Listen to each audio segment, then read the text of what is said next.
Start going. Okay, yeah. Hello, my wonderful YouTubers and guests. Zero here with K1 Effect, doing our very first podcast for the VGH community. And thank you guys for joining us. And right now we're actually going to be talking about all of our guys that actually competed in EVO in Las Vegas, and we're going to give them all a shout out. 5 of our guys in our Tekken community actually came out of pools and dominated. So they did outstanding. Like a really good job. This is the first time I've ever seen so many participants from the 808 state of Hawaii actually make it out, to that extent in rankings. And I think practically all of them made it out of pools for Tekken.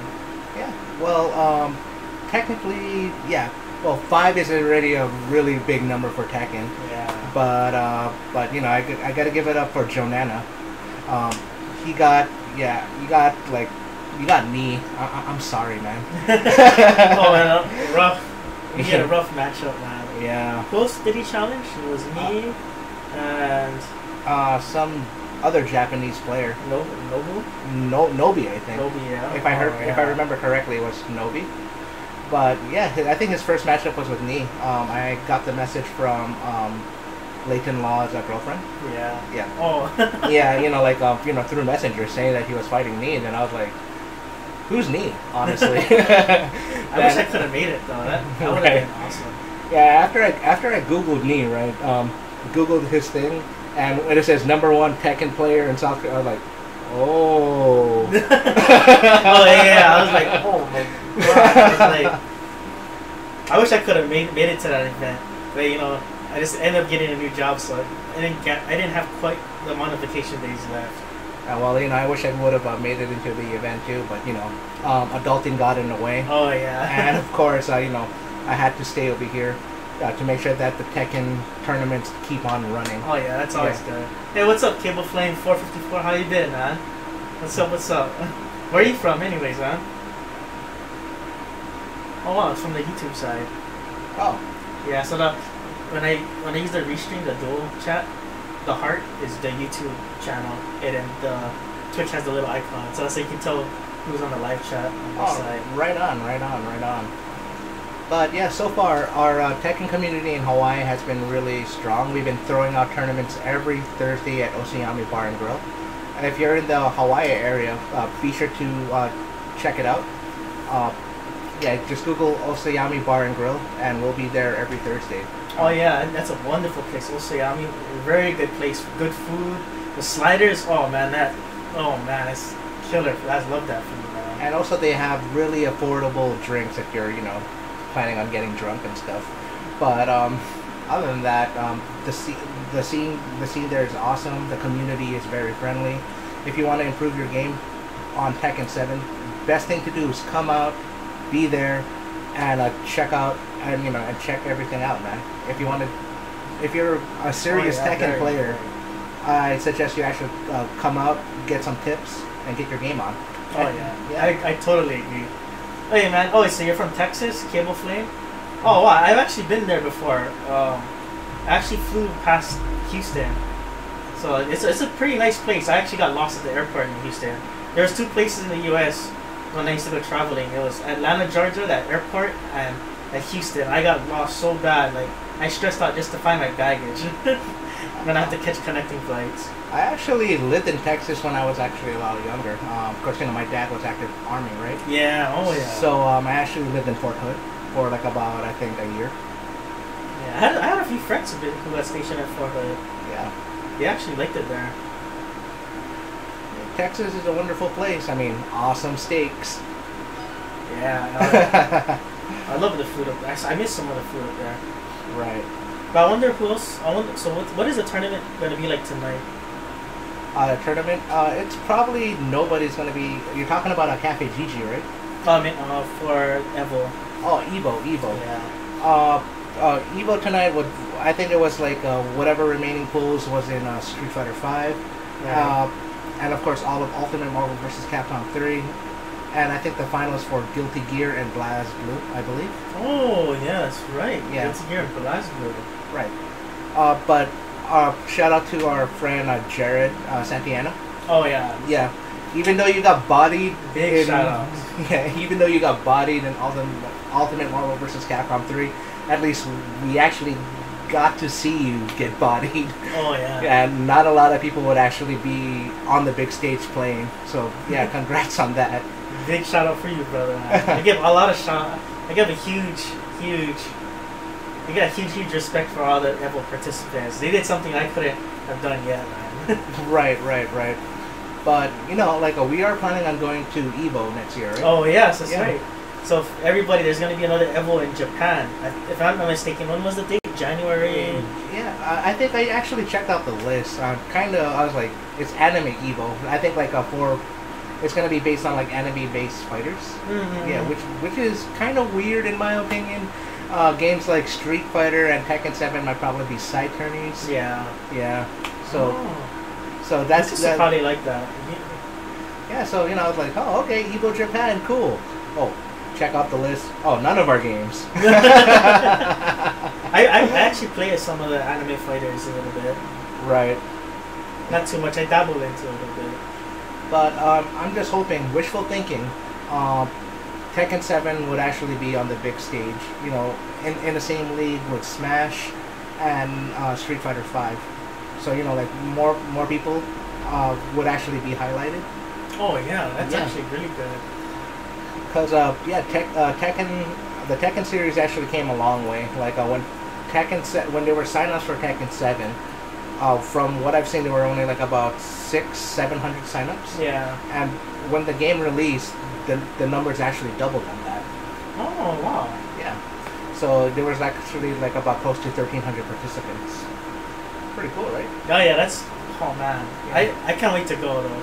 Honestly, I want to go Evo Japan just because it's Japan, you know. Right. I love the nightlife. I love the city life. I love the food there. And also this too, like I believe that our guys, the guys that came out of pools and are in the top 50, yeah. I believe like they would have, a lot of them would have been top 16 or top 8, right? Right. If we actually had what South Korea and Japan actually had. Oh, what do they have? Here's the thing: the game actually came out on South Korea and Japan like about 2-3 years ago. Oh, that's in right. Arcade cabinets, right? So if our players actually had that kind of, I mean, because you know in Hawaii, right? Pretty much the arcade scene over here is dead. Yeah. So we had no arcade cabinets whatsoever. So if you kind of think about it, we were kind of in a handicap because you know everybody had at least 1 month to practice. While you know the guys from Japan and South Korea had 3 years because they had the cabinets. Oh yeah, they had it way before. Right. So I mean that's just my opinion and that's what I believe. I think our guys would have dominated if we actually had like a 3 years, you know that 3-year head start. Yeah. Yeah. Oh yeah, that's a huge difference. Right. Now that I think about it, yeah. Yeah. So you know like our guys only had 1 month. Those guys had 3 years. Huge difference, guys. We'll see you next year how everything turns out. Right. Maybe things might change. Yeah, and hopefully everybody's still hungry to come out and come out and play and stuff like that. Tekken 7 is a really good game. Honestly, 2017, well, close to the ending of 2017 and 2018 has some really good fighting games coming up. Oh yes. Yeah, the Tekken 7 came out, and then on top of that, they brought the surprise of Marvel vs. Capcom Infinite coming out soon in a few months. And Dragon Ball FighterZ. Dragon Ball FighterZ, right? That's right. Yeah. Like, those 2 games I really can't wait for. Well, a lot of people have been, giving a bad rep on Marvel vs. Capcom Infinite. I mean, game isn't even released yet, guys. Just wait before you say anything. I mean, but hoping for the best for Marvel vs. Capcom Infinite because more fighting games. Yeah. The more fighting games that are out there. Well, yeah, most definitely. More people play it. Because I miss seeing so much fighting games just coming out over and over. And, and this is actually good news for us, and more tournaments for us to organize, in our local scene right over here. Yeah. Oh, another one, too. I remember when Marvel vs. Capcom Infinite, the demo test play came out for home version, someone did the most hilarious meme I ever seen. Remember the Tekken 2 cover? Mm-hmm. They had that. Someone photoshopped Chris Redfield, Dante, and Chun-Li and that you know how they have that merging background. I did see that. I was at first I saw Tekken 2 and I was thinking about, oh wow, it was in Fighting Gamers X on Facebook community. Yeah. And then someone made that Photoshop and they put the picture up, so I thought everybody was talking about the classics again. So the guy was like, oh, did anyone ever play this game? Any of y'all remember this? I'm like, oh yeah, I remember that game. So everybody started laughing in the chat, so I looked at it again. And I was like, wait, that's Tekken 2. And I look at it, wait, that's Chun-Li, Dante, and Chris. What are they doing? They were poking fun on the graphics, that's why. I mean, and they put it next to Tekken 2. I was like, oh my god. It's bad. But I felt so bad. I was like but you know, they have like till, I think the game comes out in September. Yeah, September. They have till like September in order to fix everything up. I mean, yeah, hopefully they can crunch it in, man. Right. I mean, like here's the thing, in my opinion, with Street Fighter 5. Street Fighter 5, don't get me wrong, I think it's like a really great game. But if Street Fighter 5 actually came out this year with the amount of characters they have in Season 2 and whatever bonuses they have, yeah, I don't think you know, they would have as much, you know, bad feedback because yeah. Because, you know, like Capcom last year, they wanted to, you know, release Street Fighter 5 as early as possible, you know, so it can be right in time for Evo. Right. Yeah. So, I mean, you know, what makes gamers is also the casual community, too. Oh, yeah, you can never forget about the casual community. Yeah. And that's what I've always been saying. You never can forget them. Yeah. So, you know, like, yeah, of course, you know, there's no arcade mode and stuff like that. I mean, you know, like, if you want people to actually support your game and stuff like that, you always gotta talk about. You also gotta take care of the casual gamers too. And to be honest, sometimes the casual community is your biggest spender, like. Right. And you know, if you want them to get better and stuff like that, I mean, you can't just throw them into like survivor mode and hope for the best. You know, like. So, and you know what? But the casual community, sometimes it's not all about the competition. The trying to excel and get better, and the mechanics of the fighting game. Sometimes for casual players, they just love the storyline or the character design. That's why it's so good having the casual community, because when they see one character design that they get attached to the character so much that they love the game just because of that character design. Is so awesome. Like Asura's Wrath. I mean, that game to me was kind of okay, but that character, like that game, honestly, it wasn't that great, but it was alright. Asura's Wrath was alright, but the character design and the attitude of the character, that rage, he was so awesome that it sold me. Like, I didn't even care about the game. I was like, oh, this guy is just so awesome. I'm just gonna play the game anyway. I mean, okay. Here's the thing about Azure. Azure's Wrath, I think, is a really awesome game in my opinion. It's very simplistic and stuff like that. But okay.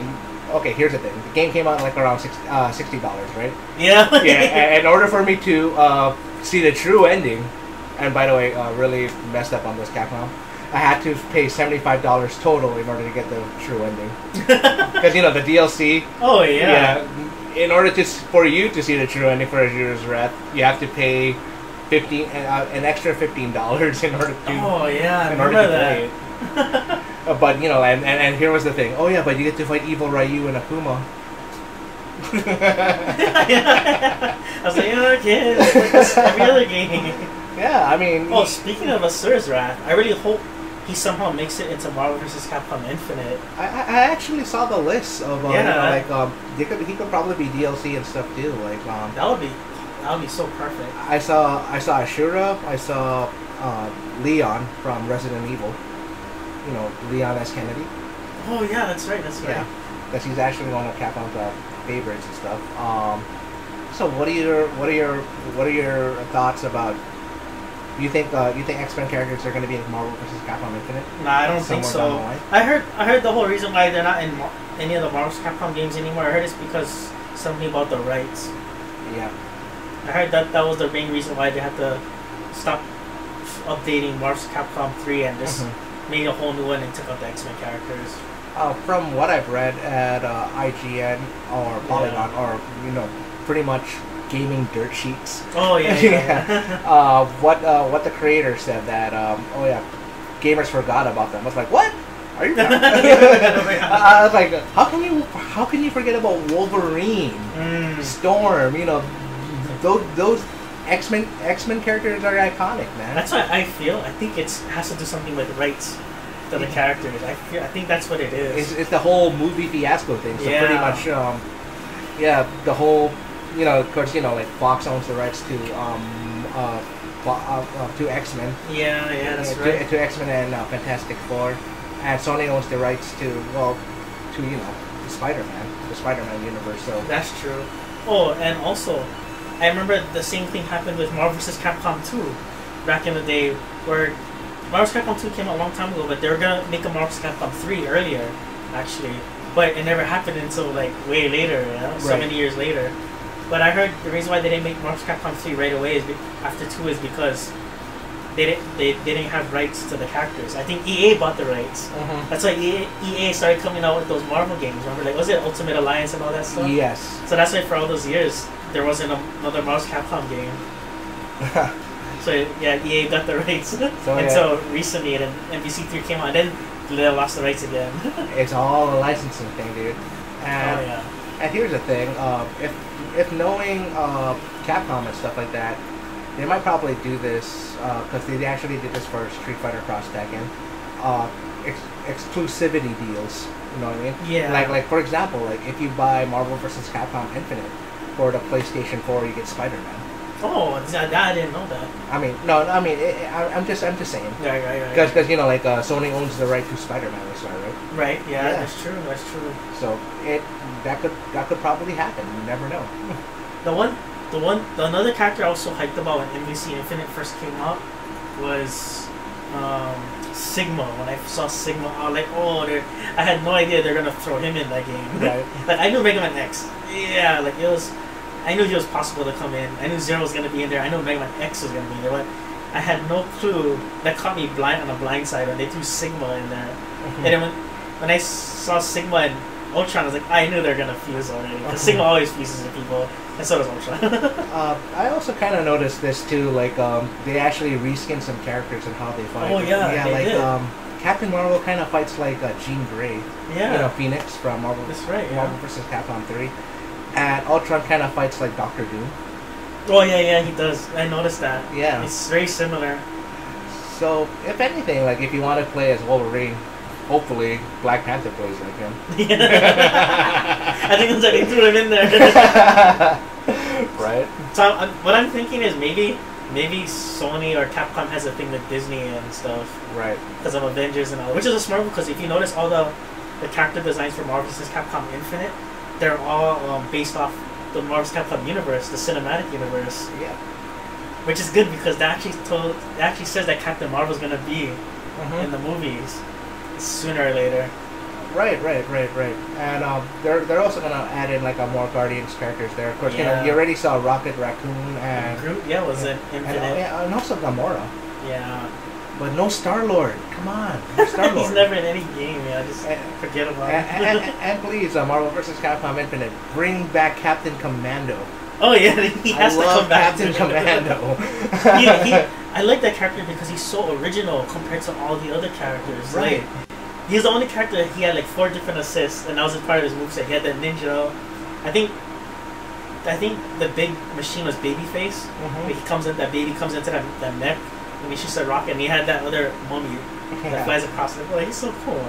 Well, talking about like a hopeful things, like if anybody is a Nintendo Switch owner, and Nintendo, if you're actually listening to this, give a shout out to Bandai Namco. See if you guys can get Soul Calibur 2 to the Nintendo Switch. Because because of that kind of thing, right? You notice that the one on the PlayStation 3 and Xbox 360, you get to play as both Heihachi and Spawn, right? Right. Yeah, of course, there's no link there because Nintendo owns the right to that. If Nintendo would actually have Soul Calibur 2 onto the Nintendo Switch, then you have everybody. Oh yeah. Yeah, so that would be great. It would make it the definitive version of that game. That would be awesome. I mean, you would actually walk around, be playing like a Soul Calibur 2, be like, hey, like scrap, let's do this. Oh yeah, that'd be cool. That's how I would like more companies to invest in Nintendo Switch because I want them to I want to have that connectivity where people take my portable Switch out, walk maybe just Zippy's or some restaurant wherever you guys eat, Burger King, Jack and While you walk around and then boom, you're like, oh, someone has it, or you have that game, and you can just play people on the spot. You don't gotta bring You don't gotta bring a gigantic setup just to set up something Right. like just to challenge for one game. You don't got a big setup. But sadly though, like from what I've seen with the Nintendo Switch, I mean, I love your idea, but you know, like people that normally play the Nintendo Switch are about our age. We're like in our 30s. Yeah. Yeah, we're old men. Because you know we like playing old stuff. Oh yeah, they're always fun. Yeah, and you know the Nintendo Switch right now, it's kind of like a retro console kind of thing, but it's portable. But I think it's actually really cool. Hey, you know what? I wanna like. I see my nephew plays Plants vs Zombies a lot. Like I noticed he likes that. He loves that game. My niece has been getting into like Minecraft a lot. Yeah, those games are so like good. Like I tried it; they're pretty fun. Like it's addicting. Like I tried playing it. I mean, she gets really into it and stuff like that. Like she has Minecraft on her iPad. She plays Minecraft on her daddy's Xbox One. Yeah. And whenever she comes over my place, where I have to babysit her, she also plays it on my Xbox One and my really shitty PC. Yeah. Mine is expiring, kind of. It's getting there. Probably like another 2 years, then I might get another one. Right. Anywho, yeah. If anything, please come out to Osayami Bar and Grill. If you were trying to, I mean, what we're doing with Tekken so far has been really good to us. I mean, we did it for 1 month and shit, we have like over 24 to 38 people entering the tournament, right? Yeah, about that much. 24 to 38 people. It's a really good turnout. Like honestly, I think it's the biggest consistent turnout I've ever seen for Hawaii's gaming thing. I haven't seen any this type of turnout since back in like the old Street Fighter 2 days when there was an arcade at every gas station, every ABC store, every corner street. That was I remember in 7-Eleven, in someplace in Hawaii, folks, and there was a gas station. I remember a long time ago, there was two Street Fighter 2 machines, and every day after school, me and my older brother would go there, and that gas station alone, just 2 arcade machines, it'd be packed with like 8 people, 10 a day, and that wasn't even a turn, that was a casual, and that was just one gas station. Every gas station, every corner had a cabinet. That was huge, and then after a while, it just died down, and then after that, you know, we had a Fun Factory in Hawaiian Brian's, and the scene there was really good, and then dwindled down, and you know, our arcades started coming down. I think this is what I actually miss about the whole arcade experience, you know. There's actually used to be this arcade, right, somewhere in Liha, right next to, right across the street from McDonald's. I forgot what's it called. Oh. But anyways, it's actually like a hole-in-the-wall arcade shop thing, right? And they actually had like about 4 arcade cabinets there at the time. They had like you know, that X-Men beat 'em up game. Yeah. Marvel versus Street Fighter, and X-Men versus. I think Street I Fighter. remember that place. I forgot what the arcade called, but it was right across the street from L&L on the Liha. But anyways, like that was a while ago. Yeah, but anyways, here's the thing. Me and like about I think 5 other people started playing X-Men and stuff. I started putting you know, quarters in or tokens, whatever you guys want to call it at the time. Right. And you know, I was doing my own thing. I was like, oh, alright, cool, Streets of Rage and X-Men. Oh, I love that game, Streets of Rage. Yeah, and then people, you know, started coming like, hey, can I jump in? Then you know they start helping you out. Then later on, 2-3 people actually saw what we were doing, and they started coming up, and you know, all of us all together, right? We ended up paying like about I think $4 or $5 in quarters just to beat the game. Oh man. Yeah, I mean that's the interaction I totally miss about the whole arcade scene, and you know, I mean, don't get me wrong, I think online gaming is great and stuff. Yeah, it's always good. But you know, the best way to game is to couch play or get out. Yeah. You gotta have that kind of interaction. I kind of miss those days actually, like just meeting up with people, playing at their house sometimes. Right. Going to the arcade. That's technically how I met all the Tekken players in Hawaii. Some of the fighting game players is from just going out and playing. Right. Well, you know, whenever I play fighting games, you know, like old school fighting games like Street Fighter Alpha 3, Street Fighter Alpha 3. Right. The original Soul Edge or Soul Blade in the US. Oh, I remember that. I remember that name. And you know, Battle Arena Toshi. And I used to actually like walk from Kalihi all the way to Nuano just to go to my friend's house. Just to check out the latest fighting game and stuff like that. Right, Because at the time, we didn't have the kind of money.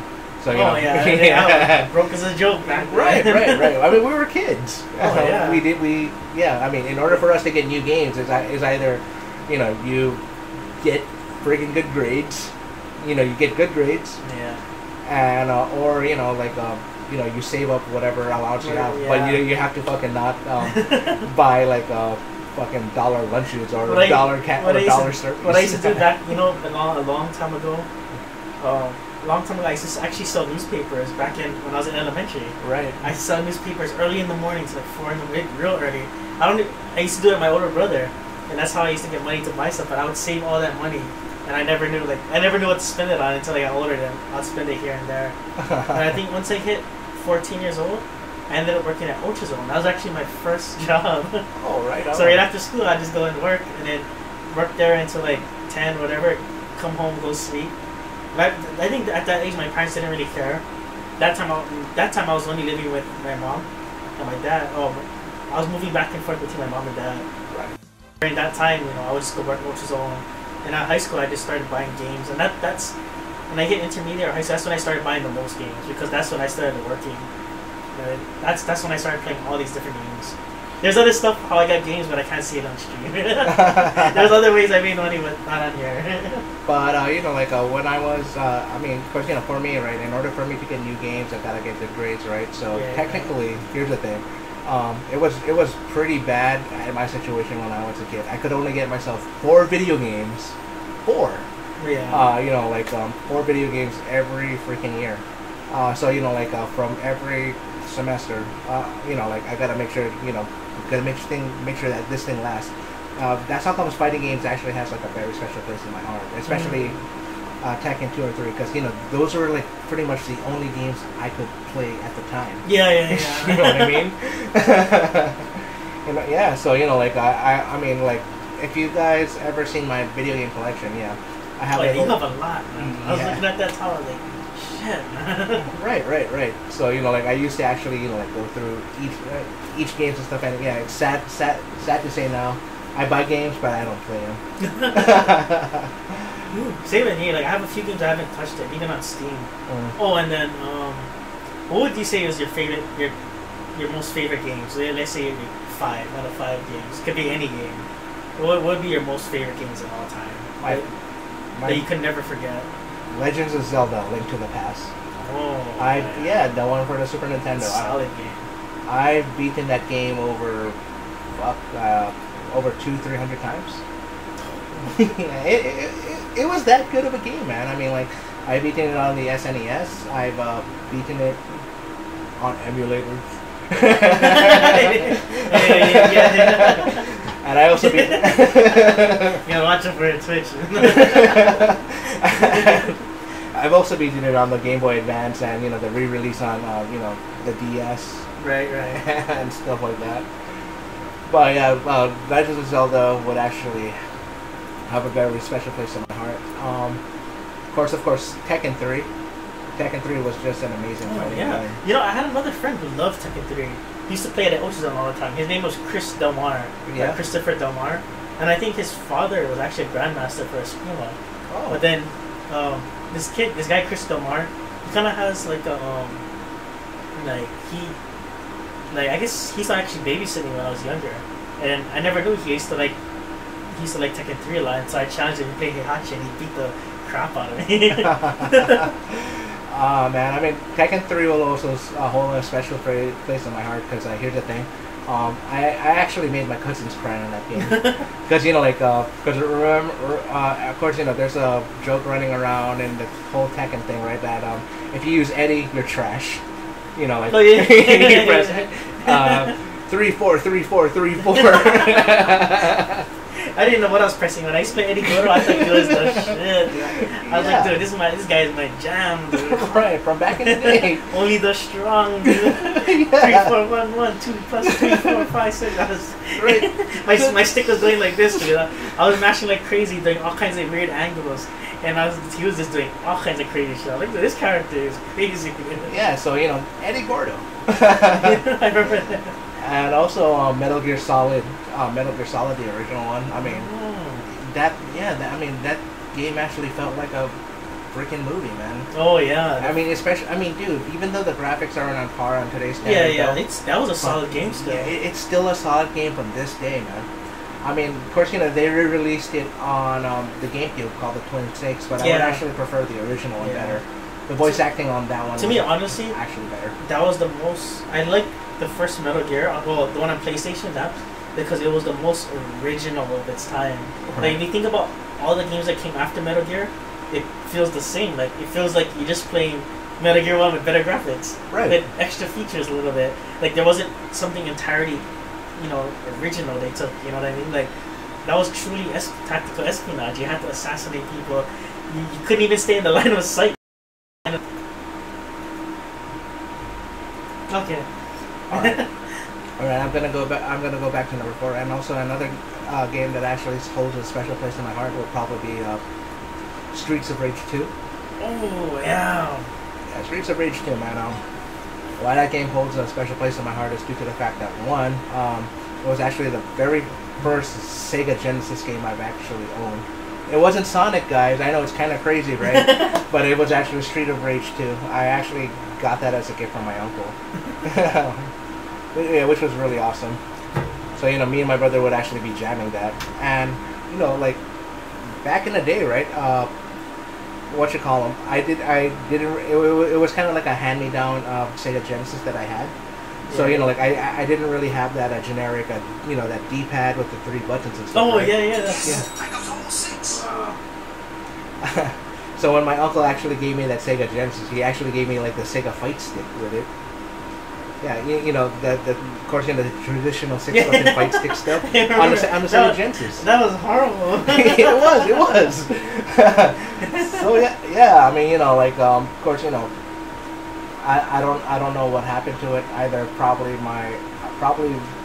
my mom or my dad.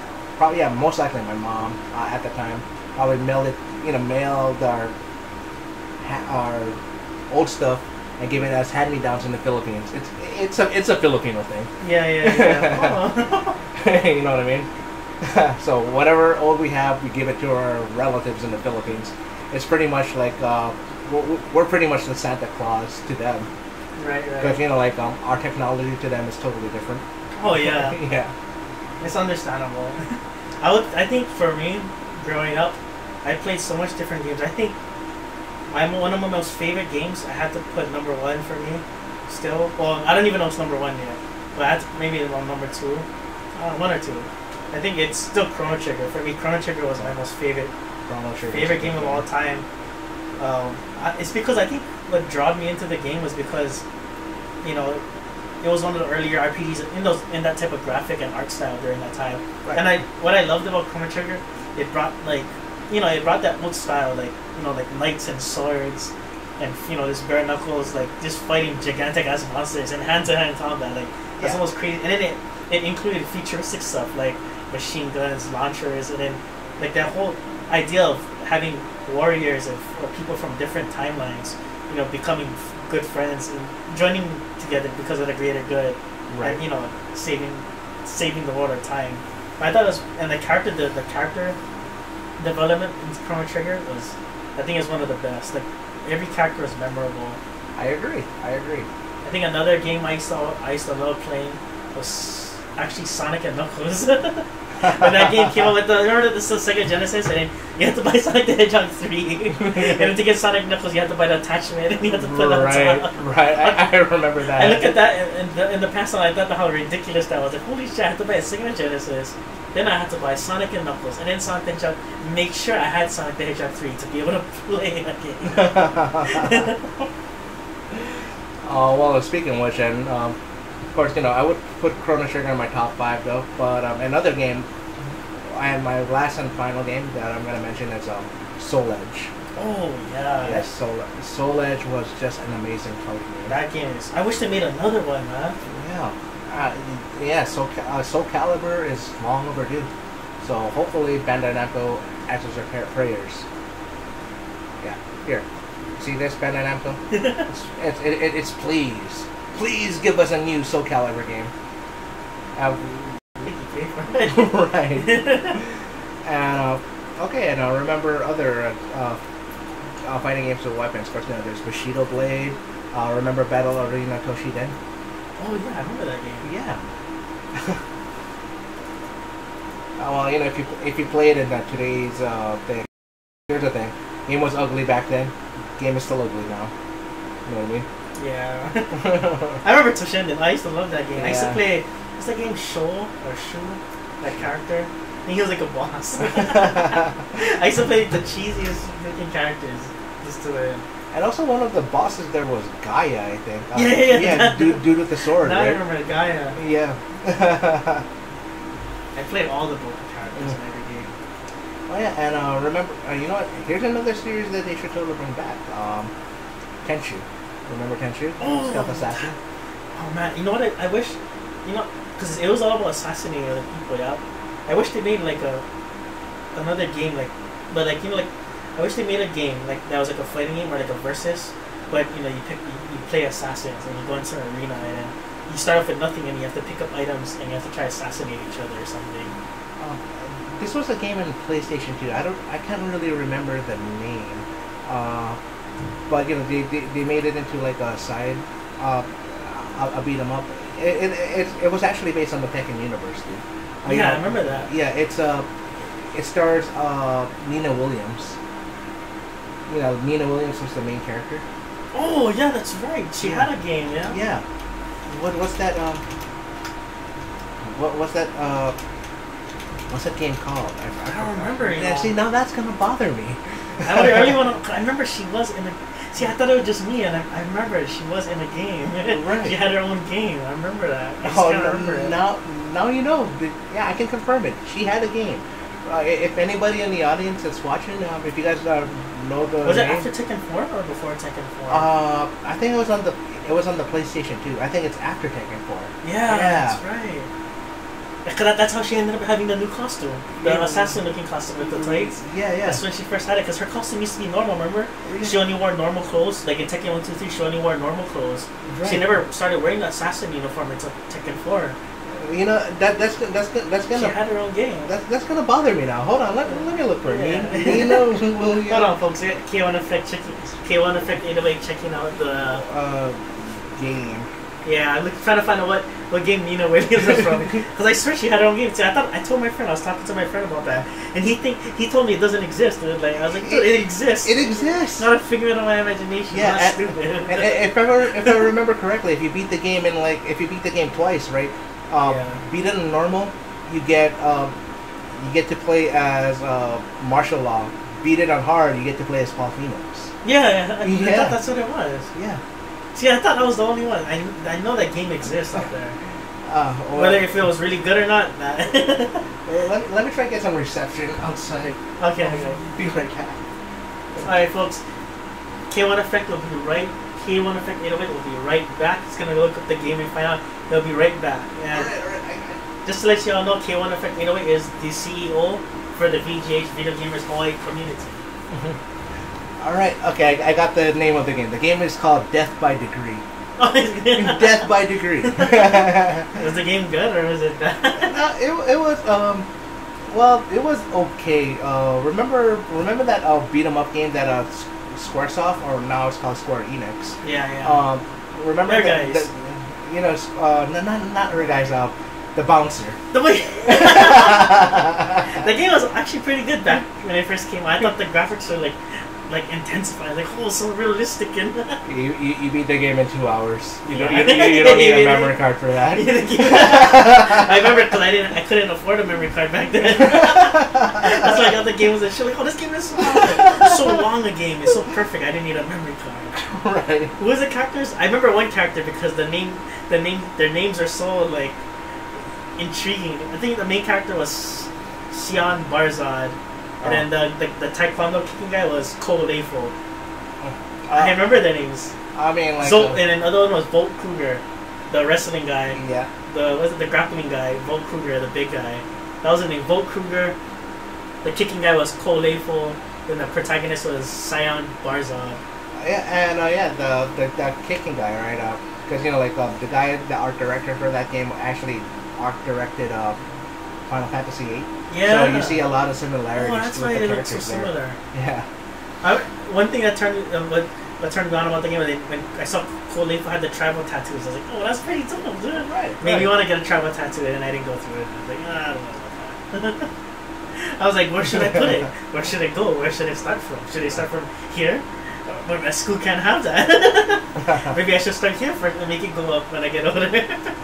Oh, well, tattoos are... Oh, yeah, that's your thing. Yeah, I mean, are really awesome, but here's the thing. Make sure you know what you want, because it's going to stick with you forever. That's the thing. Yeah. For me, I'm so indecisive. Like, maybe I should have it here. But now that I got older, maybe it should be here. And also this, if you're going to get yourself, like, a tattoo, it will get really addictive later. I mean, look at these. Oh, yeah. So, I had one tattoo. This is my first tattoo right over here. Those are good tattoos, man. Yeah. Show them what you got. Yeah, I mean, these are like my first tattoo right over here. This They're nice sleeves. Yeah, the Slipknot S. Then later on, it started going from here to here to here, and keep adding more. Oh, I had a Chinese friend from China, straight from Chengdu, China. He was my roommate in the military. We were in the army. We both got out. He got out after me. But this dude, he was cool as hell. Like, he told me he learned all his English from listening to songs of Tupac. Songs of Tupac. He worshipped him, dude, like a god. Dude. He had the tattoo too. This Chinese guy had the tattoo done like on his chest. He had whenever we used to go out, like, hey, after we got rid of our uniform, we used to go out. He used to wear the rag and everything. Like, oh, friend. And we were going to like a dangerous place one time. Like, I think my friend was from like St. Louis, and I looked at my friend looked at on the cell phone. My other friend from Waianae, he looked on his cell phone like, oh, it says like it's like one of the dangerous places in America. And I looked at it, and we picked up my friend Fang, right? He was changing at home. He had the rag and everything, like rags. He had it on his wrist, everything else. He came out with barely any shirt. He just had a coat on, like some type of thin jacket, no shirt, nothing. He just walking out like he was the man. And like, oh, you gotta take all this stuff off, dude. We're going into like hostile territory, man. We got no powers here. You gotta downgrade a little bit, man. And he would like, and all of a sudden, like, he used to always tell, and he could.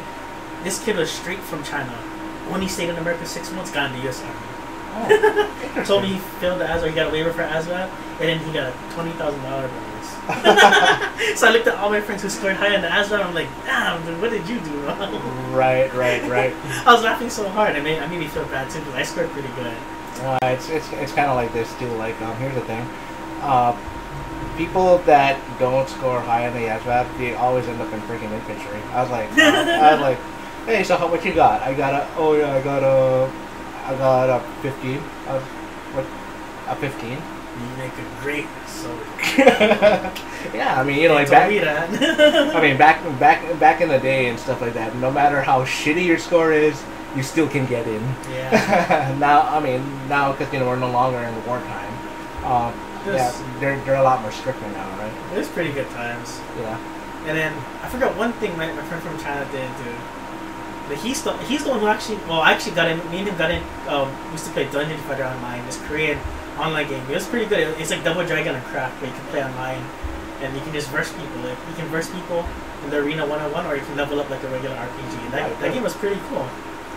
Yeah, and a funny story is this too. Like, I think I got into Dungeon Fighter. I mean, I don't play it as much as before, but when Clint found out that I was playing Dungeon Fighter, he's like, "Oh, you play Dungeon Fighter?" I was like, "Yeah, it actually ran on my PC." I might actually play it. Yeah, I mean, Dungeon Fighter was actually pretty cool. Really easy to to learn and stuff like that.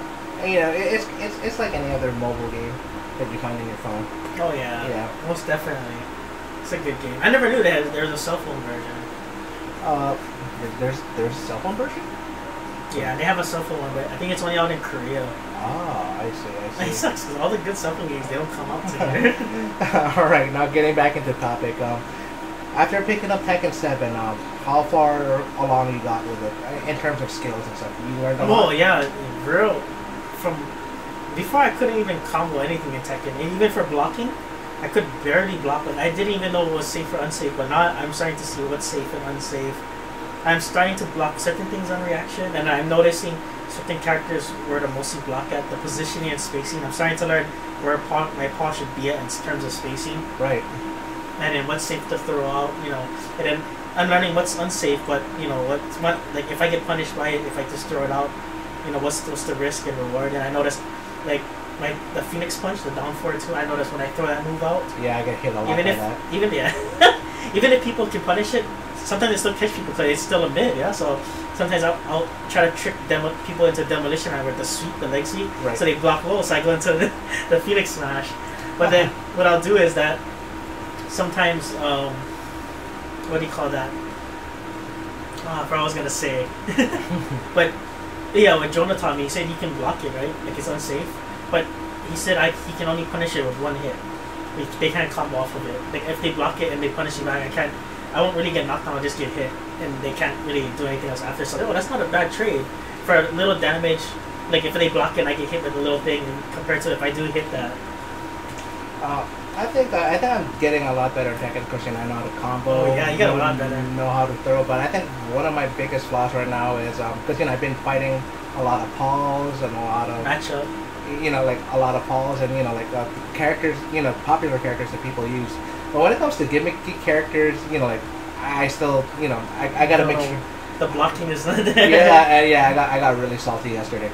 This guy. It's like me, like when yeah. when what's his name? Lucas's friends, he played Lucky Chloe, and I was like, I don't know what to block. And I think I saw the roll on the floor, and I was like, oh, it must be low, so I block it, and I see something come as a mid, and I'm like, oh, I get launched, and I lost like half my life. I was like, okay, I'm not gonna get hit by that again. Yeah, so like I mean, especially with fighting Chloe's and Lily's for me, because like here's the thing, I have no experience in fighting them whatsoever, because I mean throughout of course Lily was there since Tekken 5 and such, but here's the thing, nobody really picked her, whenever I played it.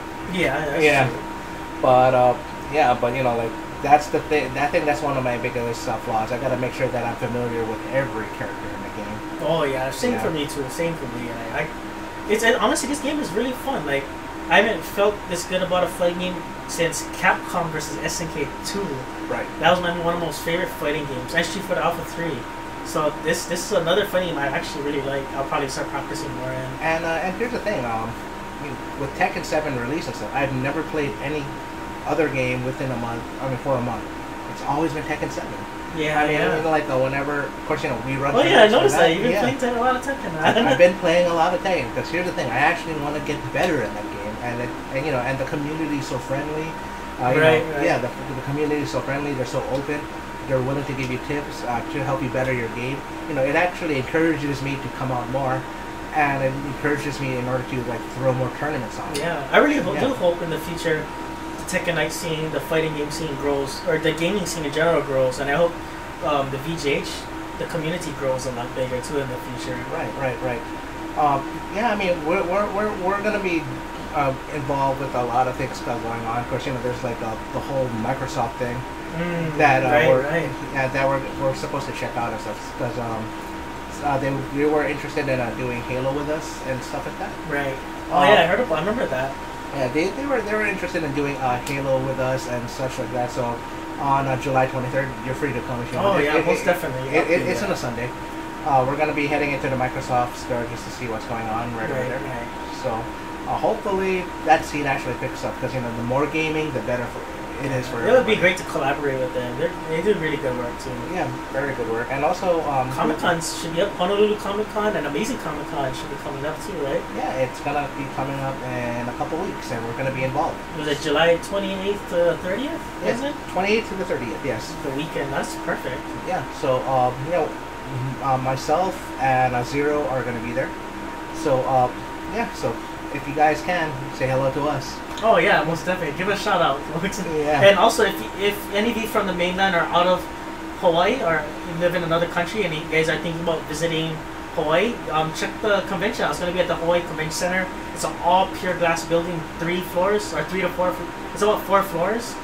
And it's a lot of parking. There's a lot of parking there, and it's a wonderful event. So if y'all been to like TwitchCon or any anime conventions or BlizzCon or stuff like that, this is similar to that. This is another comic convention, and there's gonna be 2 coming up: Honolulu Comic Con, and we have Amazing Comic Con, which is what Stan Lee came to. I think a couple of years ago, he came to that one. Yeah, and this year's Amazing Comic Con, we're still trying to work out what's going on with that. It's not finalized yet, but Amazing Comic Con actually shown interest in us being involved in that one. Yeah. So Amazing Comic Con, there's the special guest for this year is William Shatner. Oh yeah, William Shatner's gonna be there. Yeah. He's gonna be with us at Honolulu Comic Con, right? And Amazing Comic. Was it Amazing Comic Con? No, it's Amazing Comic Con with William Okay. Shatner, And the girl from Star Trek is coming on Honolulu Comic Con, right? Mm-hmm. And the Overwatch voice actors. Yeah, and Honolulu Comic Con, and also the voice of Nathan Drake. Oh yeah. Yeah, he's also gonna be. I want to get some of their autographs. Oh yeah, definitely. You know who I wish we could actually bring down to Hawaii in a convention? Terry Crews. Terry. Oh man, I wish he could come down. You gotta write a letter to him. Oh yeah, Terry Crews. we need a savior, man. Yeah. Yeah. Hey, Terry Crews, if you're hearing this, tag him. Yeah. We're a big fan of your work, man. You're awesome in White Chicks.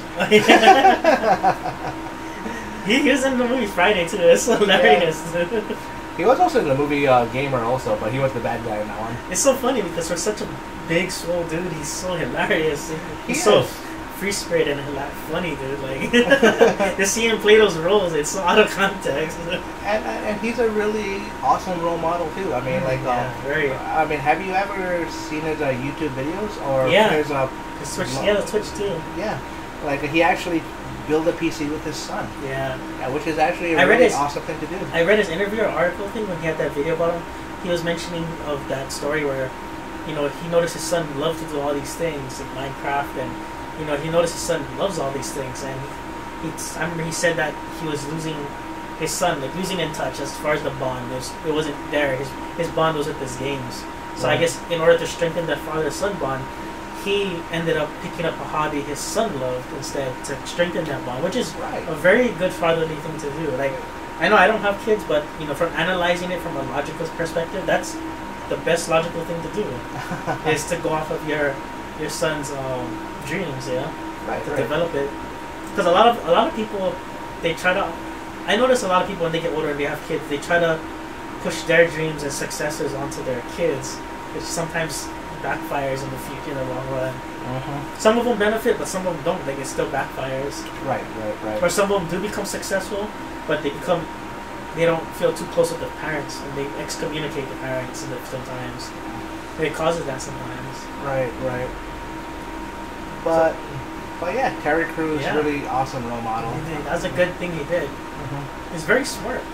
Oh yeah, he is, and he's actually running an esports team now, right? Yeah.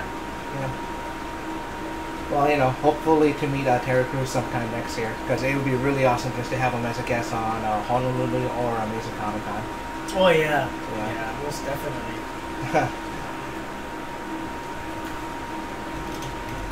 Oh, I'm getting kind of hungry now. You're getting kind of hungry? Yeah. Oh, what so time is it?